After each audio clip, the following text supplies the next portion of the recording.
አረ ይሄንን ጉድ ተመልከቱ። ሰብስክራይብ ሼር ማድረጋችሁንም እንዳትረሱ። ተመልከቱ ይሄንን ጉድ።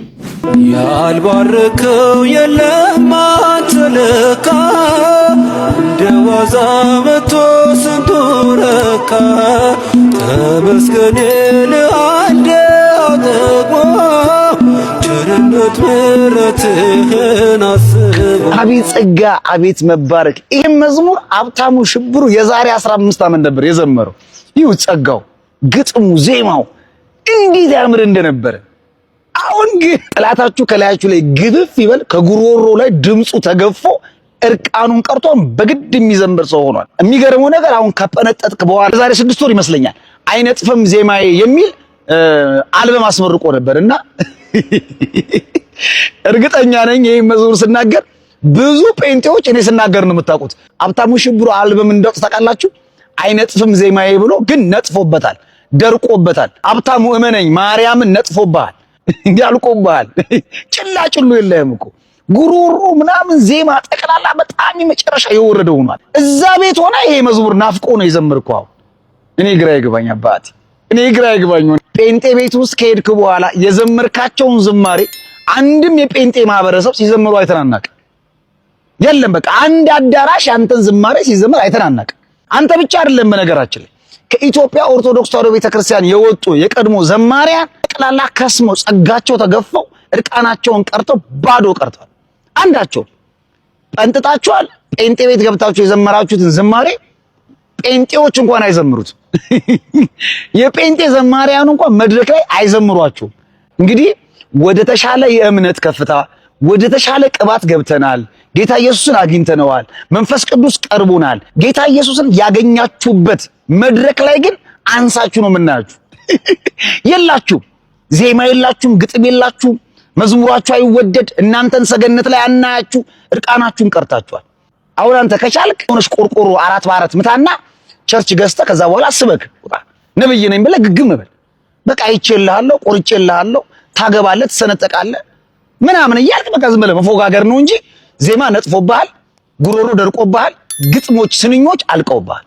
አብትሽዬ ለዛ ነው እቺ መዝሙር ዛሬ የገረብካት። አንድ ይሄንን ቪዲዮ አይተን እንመለስ። ነይ ዘማሪና ግጥም ሰጪው ምን ብለው እንደሚዘባበቱ ወዬ ይኸው መጣ ቢኒያም አቀፊው መጣ። አልቀስ ሳንጃው የማያውቃ ሳንጃ ዱልዱም ሳንጃ ማንቸስተርን ከምትደግፍ ዝም ብለህ የሆነ ቦታ ላይ በቃ የሆነ ብትደግፍ ይሻላል። ቢኒ ዩናይትድን መደገፍ እንደ አደንዛዥ ዕፅ መከልከል አለበት። ዩናይትድን መደገፍ ጴንጤ ትሆናለህ እንደማለት ነው። አንተን አሁን ወጥተህ በአደባባይ ይሄ ልክ አይደለም ይሄ ልክ ነው ብለህ የምታወራው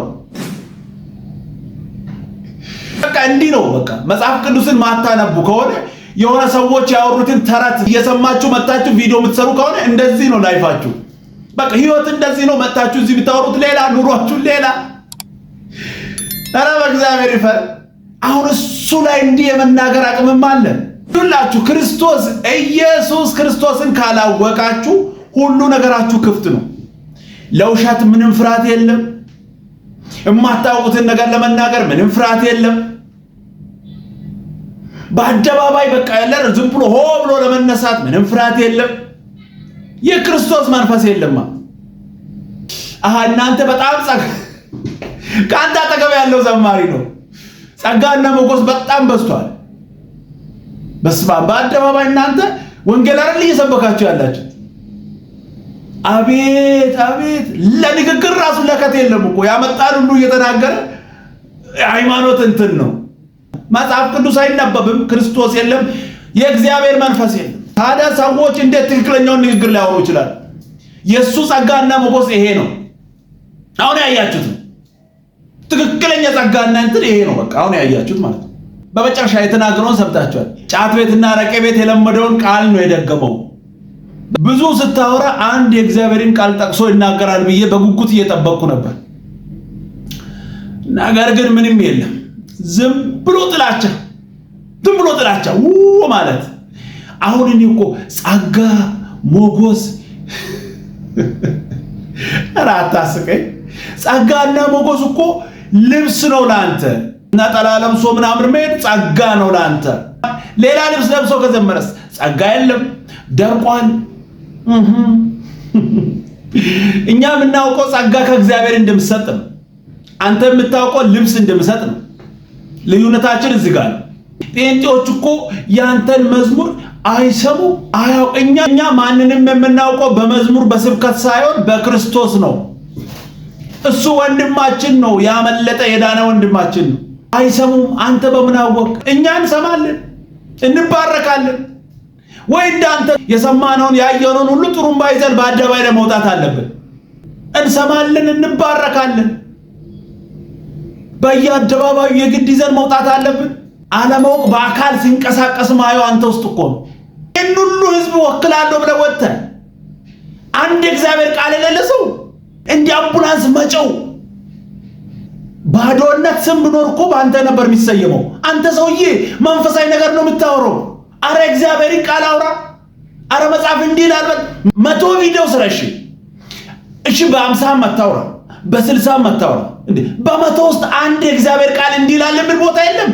መጽሐፍ ቅዱስን አለማንበብ፣ ምንም አለማወቅ እንደማይረግ ነው እንደያያለው፣ እንደ ጀብድ ነው እንደያያለው። ያንተ አስተዋጽኦ ለኦርቶዶክስ ምንድነው ነው? ስድብ ባዳው። ሰው ተሳስቶም ከሆነ ለአንተ ስህተት መስሎ የታየንም ነገር አውራ፣ ችግር የለም። ስታወራ ግን እንደ እግዚአብሔር ቃል አውራ። መጽሐፍ እንዲህ ይላል፣ ይሄ ንግግር እንዲህ ነው ብለህ እስቲ ከእግዚአብሔር ቃል ጋር አንድ አድርጋ አገናኝተህ አውራ። ፖለቲካ ነው እንደያዝከው ስሜታዊነት ብቻ። ይሄውን ለህዝቡ ምን ይጠቅማል? ካንተ ኋላ ለሚከተሉ ምንድነው ትርፉ? ምንድነው ትርፉ? አሁን ስሜታዊነትን ነው እያወረስክ ያለው። ሆ ብሎ መውጣትን መጽሐፍ አንብበህ ቢሆን ኖሮማ ለነገሩ እንደዚህ አታወራ። አረ በጌታ በኢየሱስ ስም ኢየሱስ ይወዳል። ወንድማችንን እኛ በጣም ነው የምንወደው። እርር ቅጥል ማትበል። በቃ አመለጠ እሱ፣ ሌሎቹም አመለጡ። አንተ ምን አለ? ለነሱ የተከፈተ በር ለአንተ ያልተዘጋ። ኢየሱስ ይወዳል። ስሙ አይደል? ኢየሱስ ጌታ ነው በል። የጌቶች ጌታ ነው በል። አልፋና ኦሜጋ ነው በል። ጊዮርጊስ ሰው ነው። አርሴማ ሰው ነች። ማርያምም ሰው ነች።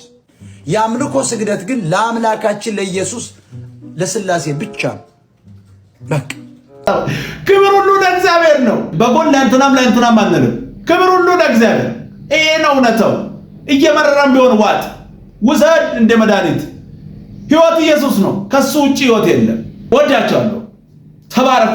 ቀጣይ በሌላ እንገናኛለን። የኢየሱስ ስም ተባረከ። ሰብስክራይብ፣ ሼር፣ ላይክ ማድረጋችሁ እንዳትረሱ። ተባረኩ።